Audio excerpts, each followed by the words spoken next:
If you told us back in September that this matchup in week 11 between Clemson and Florida State would have zero implications on the ACC Championship game or on a college football playoff spot, we probably would have called you crazy. But here we are.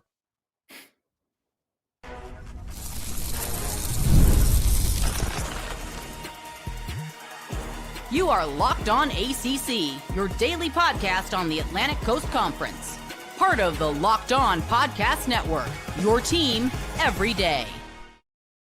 Shout out to the everydayers, and thank you so much for making Locked On ACC this live game day edition of Locked On ACC, your first listen and your first watch. We're available free wherever you get your podcasts. We're free on YouTube. We're part of the Locked On Podcast Network, your team every day. He is Kenton Gibbs, former NC State defensive lineman and co-host of Locked On Wolfpack. The Wolfpack are on a bye week and well-earned, right? You want to go into a bye week on a high note. You upset Georgia Tech at homecoming at home last week. Well-deserved bye week for Georgia Tech. I am Alex Dono from Locked On Canes. Miami going to be trying to bounce back today at 3:30 against the slump buster, which is what Syracuse has been. I mean, if you give up a loss to North Carolina last week, Miami has an opportunity to get back on track. There are numerous games this weekend, Kenton, featuring teams that have just one ACC loss, meaning they're in the ACC Championship game picture, like SMU, who has what should be an easy one against Boston College on the road at noon. Virginia is to zero conference losses. They're going to be at home against Wake Forest at 7 p.m. And number 15, Louisville, Virginia's 14, Louisville number 15, they're going to be hosting Cal. So all of those teams are very much in the ACC Championship game picture. Georgia Tech is off this weekend, by the way. But as I mentioned in the opening, Kenton, would you have thought, preseason, right? It was almost unanimous. The Clemson Tigers were going to repeat as ACC champions this year. They're going to be in that college football playoff, maybe a true championship game contender. We didn't necessarily feel this way about Florida State preseason, but after what they did to Alabama week 1, okay, Florida State has entered the chat. They have since exited the chat. And so this battle today at 7 p.m., which is going to be on the ACC network, by the way, no Nielsen ratings for that. You're going to have Florida State, who's 4-4 overall and 1-4 in the ACC, going up against 3-5 overall Clemson, who is 2-4 in the ACC. And as you mentioned to me off air, KG, this is not a battle for the post. Well, it is a battle for the postseason because the loser of this game may not end up bowl eligible. Yes, absolutely. If you look at these two teams and where they are right now, as you said, Dono, you're seeing two teams that are on the cusp of bowl eligibility right now, or not even close. If Clemson loses this game, they drop to 3-6 with Louisville heading to Louisville next. Now, do you know what that means for them?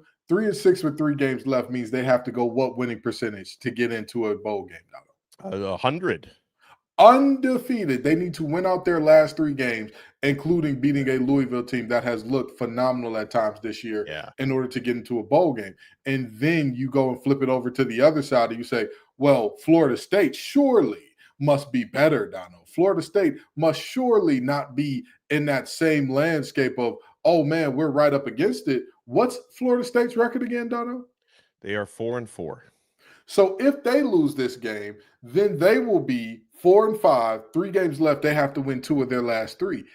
This is a game that when you said coming into this, we were thinking postseason implications after the week 1 or week 0 victory against Bama. We're thinking postseason implications in terms of who's going to be where seated in what game. We're not thinking, hey, somebody's going to have to get ready to learn some quick lane bowl. Hey, somebody's going to have to get ready to learn some Shreveport R&L Carriers bowl. But that's where we are. That's where we are with both of these teams, which is just flatly shocking. And honestly, I hate to say this, Dono. I really do. But these two teams and the laziness of the committee is why the ACC has the perception that they have. Let's be very honest about that. Yeah. Texas Tech, who have they beaten all year, Dono? Who has Texas Tech beaten that you look at and say, that's a hell of a win? Utah? No, yeah, that's it. That's it? It's an okay win. And then they lost to Arizona State?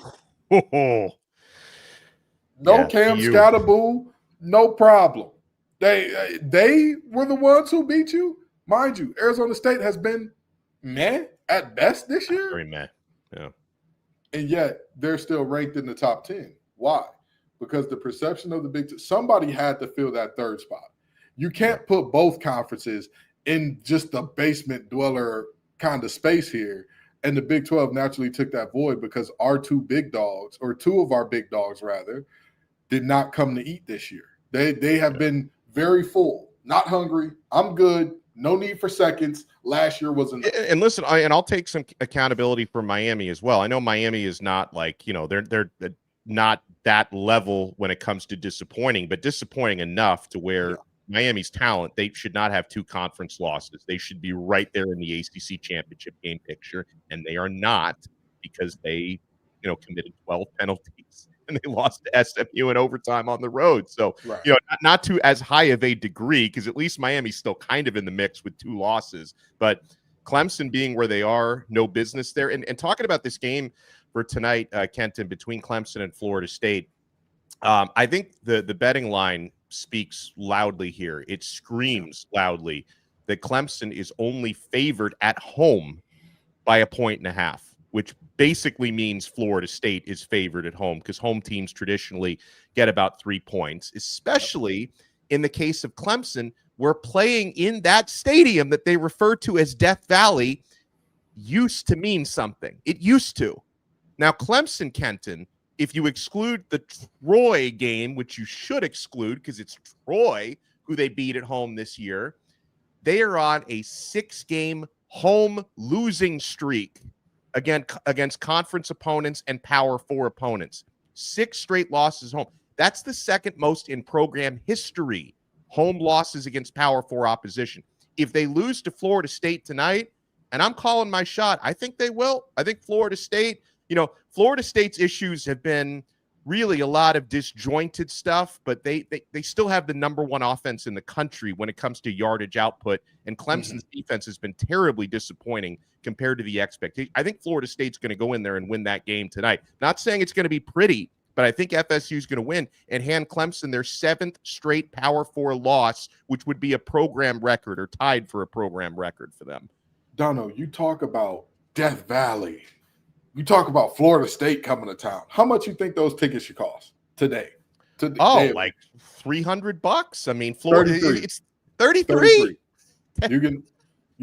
I'm close enough and have enough money in my bank account that if I wanted to, I could go to a Clemson game and it'd be this game. Hold on, $33. Do you have to pay that, or do they pay you $33 to go to the game? Death Valley is looking a lot like a valley of lilies right now. It's looking a lot like the valley of milk and honey because everybody's happy and not having any serious problems here. Yeah. This is a different type of environment than I've ever seen. And Clemson fans are checked out. They're checked out. Let's be very honest about this. Dono, you've seen the last couple of home crowds that they've had. Have they produced the home crowd in the past 2 to 3 games that you're like, hey, it's still Death Valley now?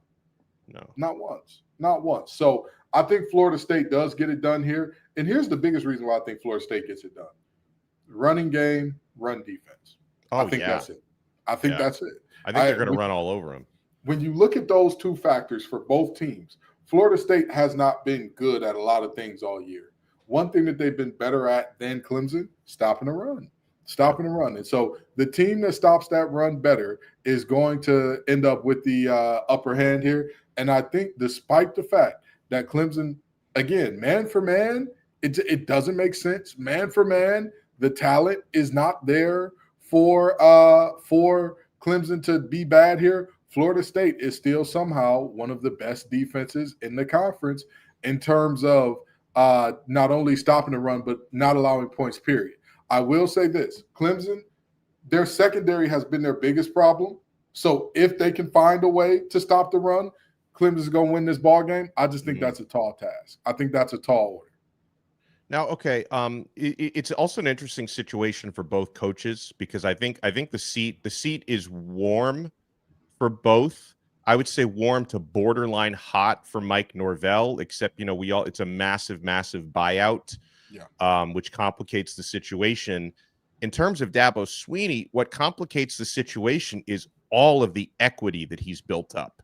Like, you could say that what his team has done this year, and again, if they lose tonight, they drop to 2-5, and it would take a miracle to even be bowl eligible the rest of the way. Like, it's been really bad. And normal situation for a program with a standard as high as Clemson, if you produce those results, you're on the hot seat or you get fired. But it's very complicated with Dabo because Clemson football would not be what it is if not for Dabo Swinney. Like, he built that program. He built the current standard that he is now falling short of.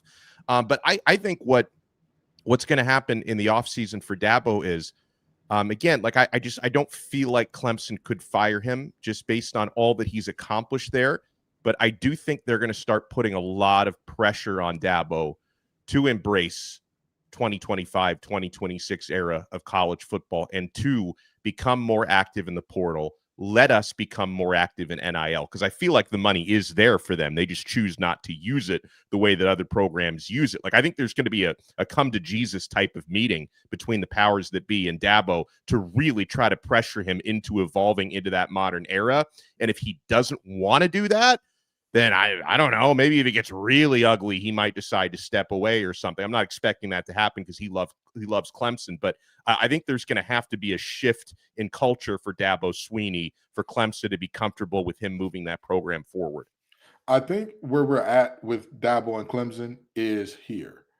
I think he gets one more year to be traditional down. It's one thing to talk about Clemson in terms of Clemson down, because Clemson down is still competing for conference championship. You know, Dabo has that program rolling at that level to where that's the expectation. That's your down year. This is a true down year. This is a truly things are starting to kind of bottom out type of year. I think they give him one more year like this. I think he can rock out with one more year like this. But the problem is he's suffering from success. Because when you show people it's possible to win at a place, then they expect you to win at the place, right? Yeah, sure. You become a victim of your own success. Exactly. And I know we got to go to break here, but I'm gonna use my high school as a perfect example. Sure. We had never won jack squat, rarely ever a city championship before my class came through. And then we won 2 back-to-back state championships. Now, all of a sudden, the bar goes from like, man, are they going to win the city championship this year to, hey, if you're not winning states, what are you doing here? We went 3 years without a state championship, and people acted like our head coach had lost his touch and he needs to go away and da-da-da. And we're like, wait a minute, dude. This is the guy that, like, never in the history of the city of Detroit had we seen this. Wow. And now he needs to step away because we're 3 years removed. But once you win it, it becomes the expectation that time in, time out, time in, time again, we need that. And that's where Dabo is. So, you know, I hope for the sake of the conference that he figures it out and gets it together. But I'm going to tell you, Clemson may be reminded in a year or two how tough that place is to win consistently at. Yeah, no doubt. Well, we got a lot of other games to talk about when we come back. Miami in action against Syracuse. You've got multiple teams with either 1 or 0 conference losses in action today. So the ACC Championship picture, as we know, you expect chaos in the ACC. Will chaos reign supreme again? We're only getting started. You want to keep it locked right here on this brand new episode of Locked On ACC. The weekend is finally here, and it's time to look back and crown this week's MVP on Who Delivered, powered by DoorDash. Just like you can win every Saturday with DoorDash streaks, saving more every time you order, these players delivered when it mattered most. Let's break it down. I think the only person who's on almost as big of a Saturday streak as DoorDash is Pitt starting quarterback Mason Heinschel. He started 5 games since taking over for Eli Holstein. He has not lost, and he's thrown for over 300 yards in 4 of those 5 games. Didn't have to do it against Syracuse, and he's thrown for over 400 yards in one of those occasions. Freshman quarterback Mason Heinschel is absolutely on a streak. When the pressure's on the line and the game is on the line, Heinschel comes through, no hesitation, no delay. And if you've been watching week after week, you know that these performances are not a fluke. He's on a streak. And just like Heinschel delivers for the Pitt Panthers, DoorDash delivers your Saturdays. With DoorDash Streaks, you save every time you order. Stack it up all season, and you could save up to $250, including $100 in DoorDash credits. Order this Saturday. Keep the streak alive. Fuel your game day only with DoorDash. Terms apply. Promo period goes through November 18th. Folks, we are also proudly brought to you by Supply House. When the opening whistle blows on a new repair, get your crew moving forward with Supply House. Order today and see parts on your doorstep tomorrow. Over $280 in plumbing, HVAC, and electrical items from the most trusted brands in the business. Their real-time inventory and honest lead times keep you from punting projects, while their industry-leading customer service always has your blind side covered. If you need parts for a project, Supply House has next-day delivery. Talk about a game changer. Their Trademaster perks like priority shipping and dedicated support make the whole process smoother. So join their free Trademaster program today and score serious perks like priority shipping, lower prices, and a dedicated support line. Visit supplyhouse.com to sign up for free and use promo code SHCollege5 for 5% off your first order. That's supplyhouse.com. Real people, real service. Thank you so much for making Locked On ACC your first listen. We're live on this Week 11 game day, so make sure you smash the like button, subscribe on YouTube, subscribe on Apple Podcasts, Spotify, wherever you get your pods, and make sure you check out Kenton and Grayson Boone on Locked On Wolfpack, and check me out on Locked On Canes. Speaking of the Canes, Kenton, Syracuse is who Miami hosts today at 3:30 p.m. at Hard Rock Stadium. The vibes are very down in South Florida right now. I talk about Miami football every single day, and I know the vibe of the community. If there ever was an opportunity for a get-right game, Syracuse is that opportunity. This team, I talked about Pitt being on a 5-game winning streak. Syracuse is going the exact opposite direction, 5-game losing streak. In the case of Pitt, they made a quarterback change that elevated their team. Syracuse was forced to make a quarterback change when Steve Angeli tore his Achilles, and the team has, spiraled down the toilet ever since. But a note for Syracuse today that I think should be a sigh of relief for Orange fans. They're not going with the lacrosse player this week at quarterback. You call it an experiment, whatever it was last week, to start walk-on freshman lacrosse player Joe Filardi at quarterback, who threw for 39 yards and 4 completions against North Carolina. They have benched Filardi, and they're going back to Ricky Collins, who's also been terrible, Kenton, but at least Ricky Collins is a quarterback, kind of. When you throw for less yards than Dono has years alive on this earth, that may be good. Time. That may be time to, hey, let's regroup, right? Let's reconsider this. Yeah. Also, calling him a slump buster is crazy. Whatever you do, don't look that up on Urban Dictionary, folks. Now, with that in mind, this is a Miami team that Mario Cristobal just needs a little more talent, Dono. That's all. They're not the most talented team, and he's had to restock the shelves, of course. But no, in all seriousness, in this game, they're going to dominate, and they should. Right? They should. Yeah. The question is this. How quickly do they work over that tenseness? Because there's going to be a lot of tension there. There's going to be a lot of guys pressing, and I want to be perfect, and everything has to be right. This is a team. Just go out there and play, dude. Just go out there and play. At the end of the day, you cannot control everything else. Just go out there and play. And in all seriousness, when I look at Cristobal and say, what can you do in this one? Don't take your foot off their neck. Shane Dawson, don't take your foot off it. This needs to be a moment where you say, we know we're going to get up early. It's not about that. It's about how we conduct ourselves, how we show discipline, how we handle ourselves going down the stretch. And also for this Miami team, like you said, this is about busting the slump per se, but it's also about saying, who do we want to be for the rest of the year? Let's say by some off chance you do get to the ACC Championship. Will you win with 12 penalties, giving away 100 yards? Probably not. Probably not. Will you win throwing 4 interceptions? Probably not. So this game needs to be, we need to execute at a championship level, even when our opponent, we know they're not going to a bowl this year. Right. We know those gentlemen are going back up to a cold, lonely night in New York where everything's a little bit worse because they continue to lose. Fran Brown ain't showered in darn near 2 months at this point. I know that house has got to be fumigated by the time they get another win at the start of next season. So this is a game that Miami needs to say, it's not about the scoreboard. It's about us. It's about who we are from start to finish. Yeah. Right. I mean, you have to clean up. You mentioned the penalties. They had 12 penalties in the loss to SMU, 9 penalties for about a football field's worth of yards in the loss against Louisville. That's one of the common threads that Miami's had in their losses. Lack of offensive execution and just the approach. I mean, you talk about don't take your foot off the neck. Miami has kept less talented opponents in games by shortening the game, by playing like you're trying to run out the clock from the first quarter on. You're in a situation now where you don't control your own destiny anymore. Like even if you win out, you're going to need help to get into the college football playoff and a lot of help to get into the ACC championship game. So style points mean something. I know style points don't get you to the ACC championship game, but they could get you into the college football playoff. So you no longer have the luxury of showing sympathy to your opponents by running out the clock. This is Cobra Kai style. It's no mercy coming up tonight. And again, 3:30, I shouldn't say tonight, this afternoon. And, Miami's going to have some injuries in this game. Receiver CJ Daniels is going to be out for the second consecutive week. So JoJo Trader is going to need to step up. Of course, Malachi Toney will and should have a heavy workload. He's been Miami's top playmaker.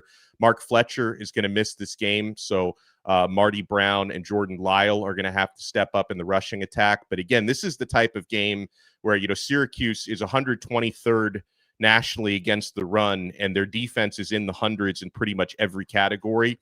You shouldn't need Mark Fletcher or CJ Daniels or Tony Johnson, another receiver who's out. Like, you shouldn't need these guys to win this game. You should still be able to go out there and take care of your business. Miami's a 28.5-point favorite. It's a big number, but I think the number has as much to do with how Syracuse is perceived as it does with how Miami is perceived. So I think there's that. So we'll see at 3:30 p.m. All right, so Kenton, we got a handful of teams that are legitimately in the ACC championship picture that are in action today. 15th ranked Louisville is hosting Cal at 7:00. Louisville's favored by 17.5 points. If they keep winning, they could end up in the ACC championship game. They're 4-1 in conference. Duke is in action today against UConn, but it's a non-conference game, so it doesn't count for the ACC standings.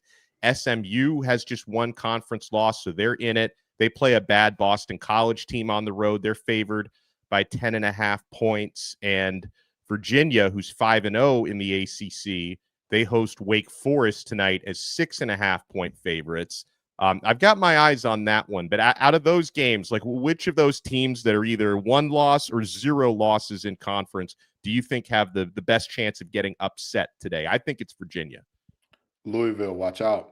Ooh. Louisville, watch out.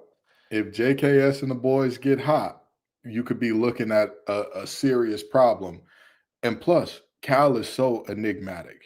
One game, you sit there and say, so what do y'all do during the week? What do we go over during the week? What's happening here? Yeah. And then the next game, you're looking at them like, they could throw something in the punch bowl to ruin it for whoever's party they're going to. They could do it. They could do it. And Louisville still has to have their game where they look like they forgot to play football. It happens every year, and they haven't had it yet. Even that loss to Virginia, they didn't quite have it. Because Louisville has that same thing that that Georgia Tech has in their DNA, where it's like they get up for the big games and then they have the lapses in the lesser games. Like that's that same, which is basically describes the entire ACC, but they definitely have that in their DNA. Yeah. So Louisville, watch out. Y'all got a shot. You got a shot. And not only a shot to get back to the ACC championship, this is their shot to win one. This is your shot. Braum, he's been good. He's done a great job there. He's been fantastic, actually. He's been fantastic. He's taking you to an ACC championship. He's gotten you right to the doorstep. Now it's time to kick that door down. But it starts with a game like this. Or not it starts with a game like this, but a game like this is indicative of whether or not you have the countenance and the temperament to get there and do it. Because if they lose this game, I highly doubt that they end up in the ACC championship. It's going to be a tough task. So I'd say Louisville, watch out for Cal now. Watch out. Cousin Cal is coming. The Calgorithm ain't never resting easy. I would love to hear the Calgorithm get loud and get rowdy after that one. It would just be just for the chaos factor. All right, so the other games and the most of these games have some sort of an implication, right? Although the one that we let off with, Florida State against Clemson, is probably the least meaningful out of all the games today. And how ironic is it, Kenton, that two universities who sued the ACC over their like brands not being valued enough are at a point where they're both out of contention and they're playing tonight on a network that does not subscribe to Nielsen ratings, which is very ironic. We met Jim Phillips, or rather I met Jim Phillips at the Duke's Mayo kickoff a couple years ago when the lawsuits first popped off. And he said to me, and I quote, "I don't know why Florida State is doing this, because even if they were winless in conference, we'd still pay them out every penny due." And lo and behold, we are a couple years later, and Florida State had a year where they went darn near winless in conference. And now they're having another year where wins have been sparse. They've gotten a couple, but they've been few and far between. So it is very ironic that that's happening. But I'm going to tell you, this is a situation where at this point in the season, every game's going to have implications, Dono. Every game's going to have implications. If Boston College can somehow find a way to pull off that upset, you're upsetting the apple cart with SMU. If Syracuse can find a way to beat Miami, all of a sudden everything's off the table for Miami. Oh my gosh, yeah, dude, my head might explode. Like if Syracuse beats Miami tonight, I'm not talking about beating the spread. I'm talking about winning the game. Yeah, my head will explode on a live episode of Locked On Canes after the game. I wouldn't blame you for it. I would not blame you for it. And then, of course, you've got the rest of the Saturday slate here with Wake Forest playing up against Virginia. You said Virginia's the team to watch out for in the upset. Wake Forest has quietly, sneakily had a much better season than anybody could have predicted. They have. They're 5-3 now or something along those lines? 5-3, yeah. They've been good. When they've looked bad, they've looked terrible, but they've had many a moment where you looked up like, wait, Wake Forest won this week? Really? Good for them. So they beat SMU a couple weeks ago, and then Miami couldn't beat SMU. Exactly. There's a lot going on here. And, of course, Cal and Louisville, same type of deal. So there's a lot going on here. There's a lot at stake for most of these games. There's only one team that has a lot at stake going on. But even still, if you are that team, you have to not let the lesser team upset the apple cart. Keep the apple cart rolling the way it should. Well, and I will remind folks, even though Pitt is off today, they've got a bye week, but Pitt holds like all the cards when it comes to the CFP, because Pitt still has their own opportunity, being one loss in conference. They're still in the ACC Championship hunt, and if they win that, they're in the college football playoff. But they still have Notre Dame and Miami on their schedule. So like, Pitt could get themselves into the CFP, and they could also eliminate one or both Miami and Notre Dame from CFP contention. So they've got like they're Thanos with like 3 Infinity Stones right now is what Pitt is. Like they can elevate their own season, and they can wreck a couple of others. Yeah, you're absolutely right. And I'll tell you this much. Pitt, I talk about them all the time as a team that shows the best of times and the worst of times. And have they not done that this season already? Have they not shown you? Yeah, we took Eli Holstein and darn near renamed the freshman of the week after him. Guess what? We got another one. We will sacrifice. Like, we're tired. He's a sophomore. He's old news. Let's find another freshman. They're like Leonardo DiCaprio when the girlfriend turns 27. Get this old bag of bones out of here. Get this sophomore old bag of bones out of here. I need me a new quarterback immediately. But Pitt does have a ton of good football ahead of them potentially. Because we've seen, I'm a big fan of their offensive coordinator, Bell. I think that he finds matchups. He gets guys into space, isolates one-on-one matchups all around the field, and finds ways to do great things there at a very high clip. With that being said, can that defense hold up? Can they do what they need to do with some of the injuries that they've had on that side of the ball to maintain what they should be? And, of course, a freshman going to make freshman mistakes. So can you protect him enough? Can Desmond Reed be good enough to, and healthy enough to keep them where they need to be? So there's a lot of meaningful football left in the ACC. despite the best protestations of the College Football Playoff Committee. Oh yeah, the playoff committee, they're begging for some of these teams to lose again so they only want to give one, and they kind of have to give a bid to the ACC to whoever wins the conference championship, but that's the only bid they want to give. We appreciate everybody for joining us here live on this Game Day episode of Locked On ACC. Make sure you smash that like button. Make sure you subscribe on Apple Podcasts, Spotify, on YouTube, and make sure you check out Kenton. Follow him on X at TGIF_Kenton.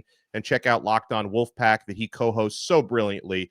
Check me out on Locked On Canes and at Alex Dono on X. And we'll talk to everybody next time on another episode of Locked On ACC. We are part of the awesome And by the way, congratulations, Locked On. Did you see Kenton?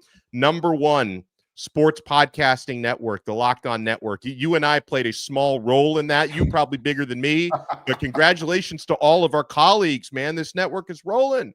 Dono, you're much too humble, okay? I think you got as many Canes fans watching your show as Phil's Rock Hard Stadium on any Saturday, with all due respect, okay? So, they always told us we were a little weird, but guess what?